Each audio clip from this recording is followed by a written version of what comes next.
Hey my friends, first of all, I want to thank all the members of Draw with Sutapa Ghost family cause you guys supported me in huge amount and I no need to worry about my subscriber count, whether it is increasing or decreasing, let it be.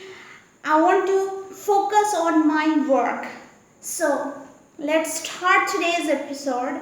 And today's episode, I'm gonna explain how to draw a reference grid for a particular image. Okay?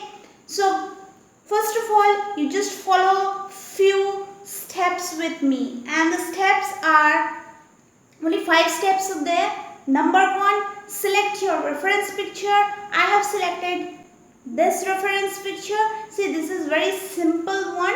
I could have selected a very tough one, but this particular video dedicated for beginners who doesn't know even grid method, and that's why I have selected a simple one. You can have the link of this particular reference from the description. Okay. Hey, once you have selected your reference picture, then take the working page. Now, step 2. Think about the margin. So, I'm just keeping little bit amount of margin over here, just like this. Now, this gonna be the easiest way to draw the grid. Okay, you may have done grid so many times, but believe me, this gonna be the easiest way. No need to mark anything, no need to measure anything. Now first, you just put one edge of your scale just onto this line, just like this, and then draw a line. Once again, you put another edge and then draw the line and continue it.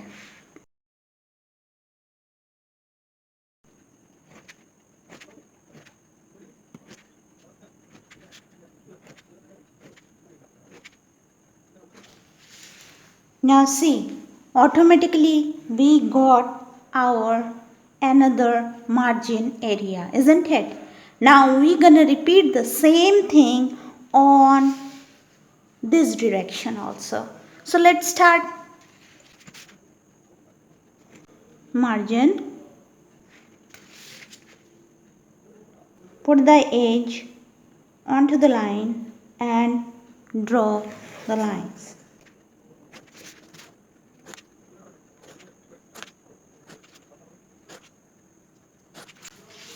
And now we got our grid ready for our reference picture. See, now we are going to count how many square boxes are there lengthwise and breadthwise. So lengthwise we have 1, 2, 3, 4, 5, 6, 7, 8, 9, 10, 11. So 11 boxes are there, and breadthwise 1, 2, 3, 4, 5, 6, 7, 8. 8 boxes are there. So we can draw our reference picture into 11 by 8 boxes. It's time to use our grid app. I have selected this because of its less space and efficient performance. You may select any one, and once you open it, select the reference picture and then select the square option. Once it is done, now select the number of rows and set it to 11, and you may get this reference grid, and we can easily adopt it because our paper grid has 11 columns and the reference picture has 7 columns, so we can easily go with it. So friends, our grid is ready for our reference picture, and on my next video I'm gonna explain step step how to put this reference image onto your grid boxes. So see you soon. Till then, take care, keep drawing, keep sketching. Bye.